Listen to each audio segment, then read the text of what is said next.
Në Prizren, mbram lëvizjave të vendosje dhe partitë e koalicionit kanë bërë përmbylljen e fushatës së balotazhit në Shadrvan, e ku ishte edhe kryeministri në detyrë Albin Kurti dhe stafi i tij.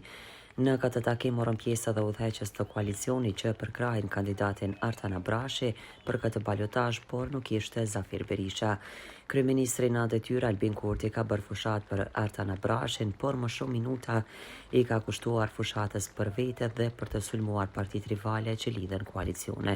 Kurti nuk përmendi koalicionet që i ka lidhur vetëvendosja në Prizren me AAK-n e me Zafir Berishën, por ka sulmuar PDK-n që lidhi koalicion në këtë qytet. Madje i ka quajtur edhe qift. Abrashin e njeh qyteti, Artan Abrashi e njeh qytetin, por edhe hallet e nevojat e tij, nga rrugët e lagjeve deri te komunitetet jo shumic e fshatrat e largta e të shumta të kësaj komune. Artan Abrashi sjell menaxhim përgjegjshëm, projekte reale të cilat derivojnë nga bashkëpunimi me qeverinë qendrore. Sfundmi ju e panë që tu në Prizrenjën bo bashkë edhe një herë PDK e LDK.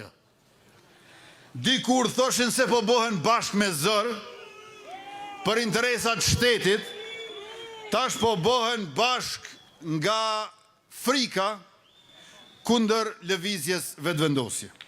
E kemi dëgju kryetarin aktual duke thënë se me këtë koalicion parazgjedhor, këtu në Prizren po e trasojnë rrugën edhe për një koalicion në nivelin qendror nacional.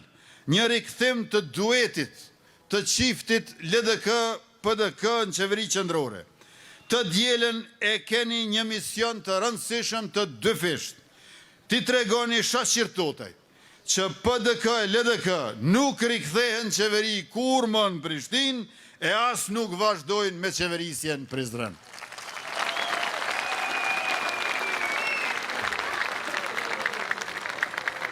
Vota për Artan Abrashin është vot për zhvillim, investime dhe projekte që ecin. Me Artanin, Prizreni nuk kontrollohet nga të jashtëmit apo nga politikanët që i shohin qytetarët si numra.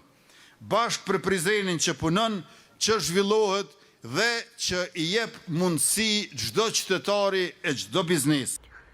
Derisa Artan Abrashi ka thënë se kanë projekte dhe plane. Prioriteti kemi rrugët e parregullora, transportin publik, ujësjellsin dhe kanalizimin e qëndrueshëm, edukimin e hershëm për fëmijë, mbështetje për të rinjët dhe gratë, zhvillimin ekonomik dhe turizmin kulturor. Synimin e kemi Prizrenin që punon, funksionon, kujdeset dhe frymëzon 365 ditë në vit. Sot jemi këtu në fundin e një rruge të gjatë, të ndershme, të guximshme dhe me plot përkushtim. Një rrugë që kemi bërë bashkë, derë më derë, lagje më lagje, fshat më fshat. Por sonte nuk është fundi i një fushate. Sonte është fillimi i një kohe të re për Prizrenin ton. Kam hyrë në këtë garë me një qëllim të vetëm. Ta kthejmë Prizrenin në qytetin që e duam të gjithë. Një qytet që kujdeset për çdo njeri, që punon për çdo ditë dhe që frymëzon çdo cep. Në këto javë kam parë shpresën në sytë e qytetarëve tonë, në buzëqeshjen e fëmijëve, në duart e punëtorëve, në krenarinë e mësuesve dhe në forcën e të rinjve tonë. Kam parë një Prizren që është gati për ndryshim. Prizreni 365 që kemi prezentuar si program nuk ishte vetëm një program. Ajo është një premtim. Është një premtim që qyteti ynë do të funksionoj 365 ditë në vit. Për çdo banor, pa dallim moshe, gjinie, lagje apo fshati.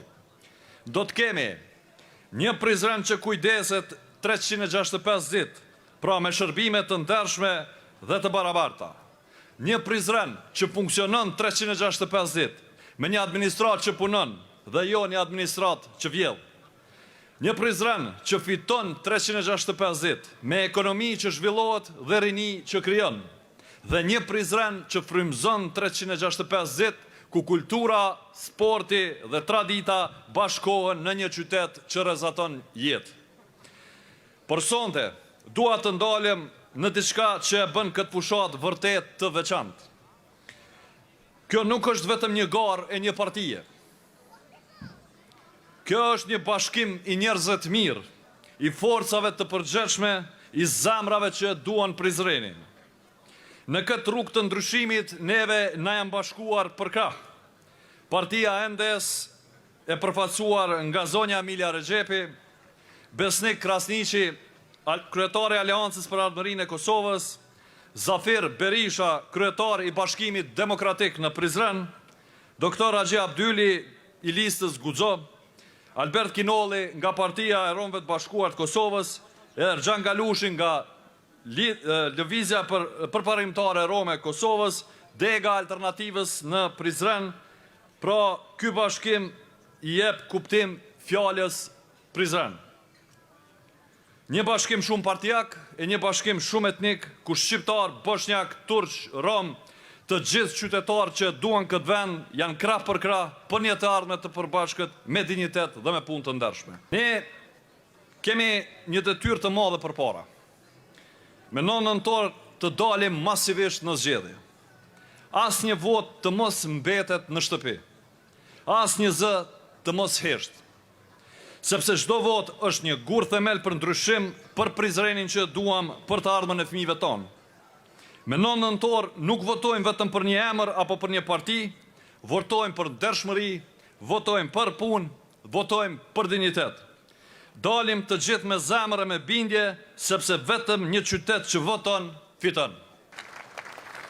Kundërshtarët tonë kanë pasur vite për ta bërë këtë qytet më të mirë. Por ata e humbën mundësinë, sepse nuk e dëshën Prizrenin sa duam ne. Ne nuk premtojmë mrekulli, por premtojmë një gjë, përkushtim, ndershmëri edhe punë. Ne nuk do të lëmë askën pas në kurriz të interesit publik. Sonte nga ky tubim i fundit për këtë fushat, nga zemra Prizrenit, të dashur qytetar, ju ftoj që më 9 nëntor ta bëjmë historinë bashkë.